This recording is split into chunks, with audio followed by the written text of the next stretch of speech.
Here we are, January 7th. Gonna have a look at the pears. I put them together, not these ones, but I put them together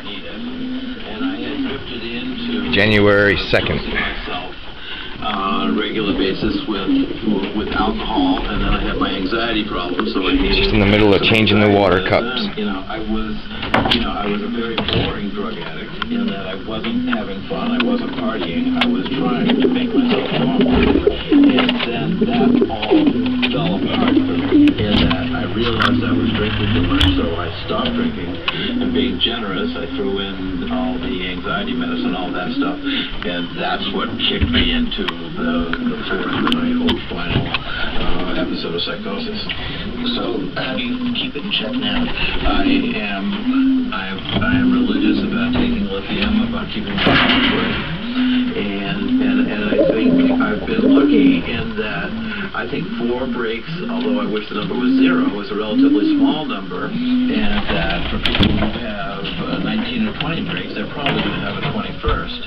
If I keep doing the same things I've been doing for the last 24 years that I haven't had a break, I'll probably be all right. When you had that 4th break, you ended up in a straitjacket in the hospital where you trained and worked. Were you worried at that point that your colleagues and your patients would not think you were sane enough to continue to do your job? Of course. I didn't think I was going to survive physically, and it wasn't exactly a given that I wouldn't lose my license or my practice, and I had the feeling that the clock is ticking. I've got to get my act together here, or I'm going to lose all that. If I had stayed sick for a year or something, my patients and practice wouldn't have been waiting for me. What was the 4th break? Was it more voices? Yeah, it was just I picked up the conversation with the voices like there she is. It's one of my favorite pears right here. Both kind of young, kind of like the voice of God, hyper. but man, have they ever got a nice build to them, nice and thick, strong feeling, really strong for him. For me, they start turning nasty about accusing you of you're just a vile little. It's actually a hen in the front. Creature, whatever. She's really sick too. That led essentially to a suicide attempt. It did. I thought it was trying to prove to God I was worth saving. That also comes at you as sort of a rush. If you run as hard as you can and jump through that window, God will save you. Wow. And God did save you. In a way, yeah. Yeah. Absolutely. You were saved regardless. And I just want to come back to your dad for a second before we take off.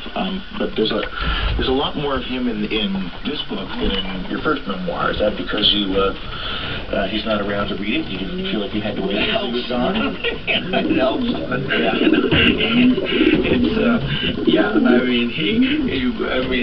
He in the Eden Express, he was very, very upset that I had a hallucination with him having been at a heavyweight fight. He said, "You're impugning my pacifism," which is thorough. And then, Dad, I was sick. I was down to 120 pounds, hallucinating, and the fact that you were near a heavyweight fight shouldn't it bothered him. So. Right.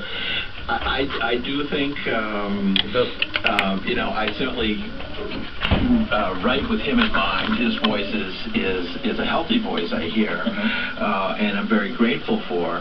But I think it would have been tougher to write this. I think I'm gonna call her. Just don't like her. About him, it would have been harder to write if he was still alive. Was he? She don't really feel sick, but an influential writer for she's you? got feathers thicker than a fucking jackrabbit. Absolutely. I see in your style a lot of Stupid looking bird. the bursts of ideas.